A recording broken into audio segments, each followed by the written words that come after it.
بسم اللہ الرحمن الرحیم۔ حضرت عبدالرحمن بن عوف رضی اللہ عنہ وہ صحابی ہیں جن کو اللہ کے رسول صلی اللہ علیہ وسلم نے دنیا ہی میں جنت کی بشارت دے دی تھی۔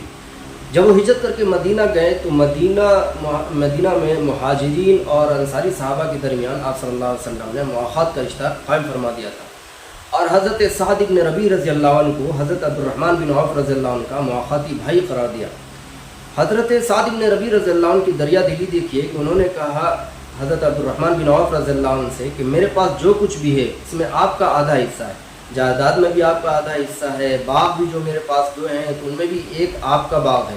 لیکن حضرت عبدالرحمن بن عوف رضی اللہ عنہ جو تاریخی جملہ ارشاد فرمایا وہ سنیے۔ حضرت عبدالرحمن بن عوف رضی اللہ عنہ نے فرمایا اللہ بارک اللہ فی اہلک و مالک دلنی علی السوق، کہ اللہ آپ کے اہل و عیال اور مال میں برکت دے، مجھے تو صرف تجارت کا راستہ دکھلا دیجیے۔ پھر حضرت سعد بن ربیع رضی اللہ عنہ نے قینقاع کا بازار دکھلا دیا، وہاں حضرت عبدالرحمن بن عوف رضی اللہ عنہ گئے اور گھی اور پنیر کی تجارت شروع کی اور تجارت کرتے رہے۔ پھر ایک وقت آیا کہ اللہ تبارک و تعالیٰ نے ان کی تجارت میں اتنی برکت دی کہ جب سامان سے لدا ہوا قافلہ جب مدینہ کی گلیوں میں پہنچتا تو لوگ جمع ہو جاتے، ایک شور ہو جاتا،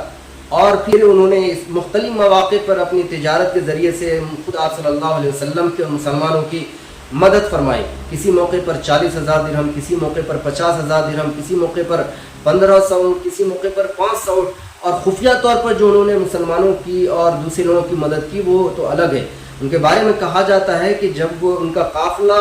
دوسرے ملکوں سے آتا تھا مدینہ پہنچتا تو لوگ تین طریقے سے مدینہ کے لوگوں کی اور دوسرے لوگوں کی مدد ہو جایا کرتی تھی۔ ایک تو یہ کہ دوسرے لوگوں کو قرض حسنہ مل جایا کرتا تھا، دوسرا یہ کہ لوگوں کے جو واجب الادا قرض ہوا کرتے تھے وہ ادا ہو جاتے، تیسرے لوگوں کو عطیات و ہدایہ بھی مل جایا کرتے تھے۔ اس سے پتہ چلتا ہے کہ اللہ تبارک و تعالیٰ نے تجارت میں برکت رکھی ہے۔ اگر انسان اسلامی اصول کے مطابق تجارت کرے،